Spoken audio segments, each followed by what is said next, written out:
Let me also welcome all of you to our World of Opportunity Luncheon. I thank you for being here. Thank you for your interest in our mission and your interest in our work.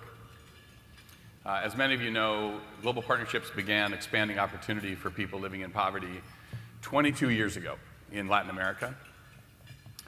And our focus at the time and ever since has been on sustainable solutions to poverty, beginning in the early days of microcredit and expanding into an evolving array of opportunities that empower people to earn a living and provide for their families and improve their lives. Our work in Latin America and the Caribbean has grown substantially. We're now active in a dozen countries. It has impacted the lives of more than 4 million people, and there is much more to come. About 2 years ago, we made a decision to build on the impact we were having in Latin America and to do even more. And we chose Sub-Saharan Africa. And there were really two reasons for that. The first is that it's the place in the world with the highest and most persistent rates of poverty. And the second is that it's a place of enormous hope and innovation. In many ways, East Africa is leading the world in terms of the development of market-based solutions to poverty. And so that's what I'd like to share with you a little bit about today, our early work in Sub-Saharan Africa. But before I do that, let me just take a few minutes to describe to you the reality of poverty that we're up against in that region. There are 665 million people, about 70% of the population, that live under $3.10 a day. So they live in situations like this. And the reality for those families is that every day is a struggle just to meet the basic needs of life. There are 50 million families, about 250 million people, that rely on some form of subsistence agriculture as their only livelihood. Most of these lack access to training on crops or affordable access to things like seeds and fertilizer, simply so that they can grow enough to feed their family and generate a decent income. 2/3 of the population in the cities live in informal settlements or slums that look like this. The people there lack access to running water, sanitation, and electricity. The conditions lead to the spread of disease and pose safety risks to anyone who lives there, but particularly to women and girls. There are 600 million people in Sub-Saharan Africa that live without electricity. That's about half of the world's off-grid population. For some, the most impoverished, what that means is that their opportunity to learn and be productive stops when the sun goes down. For others, as depicted here, they rely on kerosene, which is expensive and dim and dirty and unhealthy. And 750 million people rely on burning biomass, either charcoal or wood, for their cooking. So not only is that fuel expensive for those families, often out of reach, but the indoor pollution that it releases is the leading known cause for upper respiratory disease, which is one of the two leading health concerns for children in the region. Now, if you're anything like me, when I see images like this and I hear figures like this, it's easy to feel overwhelmed and it's hard to feel hopeful.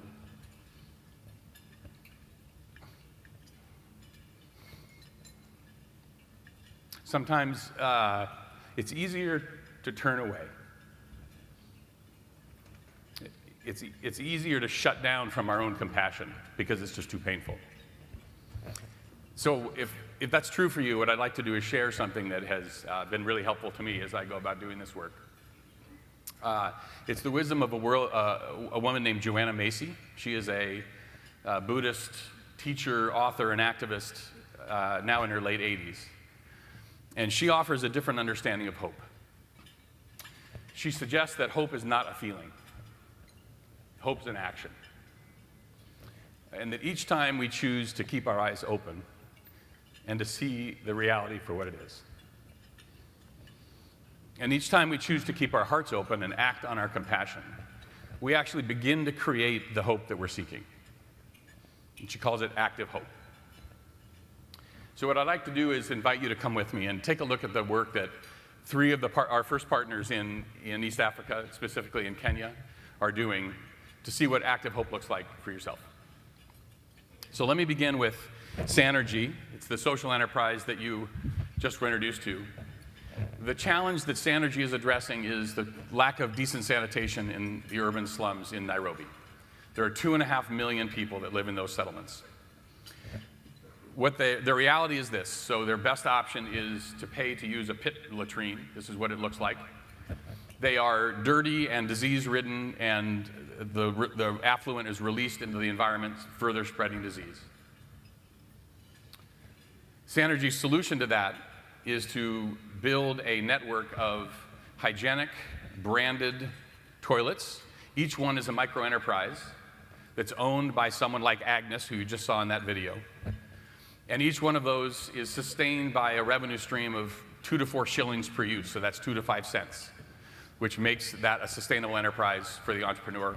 It includes daily cleaning and a hand washing station and the kinds of things that are just go along with human decency. Every day, the Sanergy team comes and uses hygienic practices and removes all the affluent so it doesn't pollute the local environment. They take it to their processing plant, and then it's processed and turned into a whole series of value-added byproducts.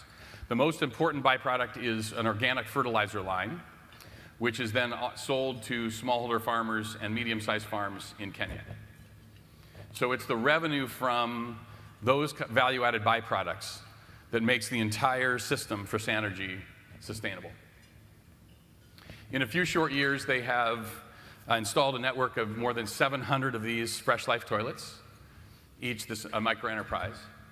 That network serves more than 30,000 people every day in the informal settlements in Nairobi. And their ultimate goal is to dramatically expand that network, to add additional value-added byproducts like biogas on the other end to improve the revenue streams, and to demonstrate a model that can be replicated in urban slums and informal settlements worldwide. Our second partner, Aneza Education, is taking on a different challenge. In Kenya, 68% of students don't finish high school. 68%. About 500,000 children every year are being left behind. And there are a number of reasons for this, but two of the most important are there simply aren't enough teachers to teach the growing population of students. And there aren't enough study materials, particularly in rural environments, for the kids to have access to the materials they need to learn. So Aneza's solution to this is to use the cell phone. Surprisingly to some, cell phones are available, very basic cell phones are available in 95% of Kenyan households. Aneza has taken the entire national curriculum for Kenya, broke it into study modules, added tests and quizzes, and created an electronic feature that gives individualized feedback to any student using the materials, so they can use that to learn. So for 10 cents a week, students in Kenya have unlimited access to the entire national curriculum and the opportunity to learn.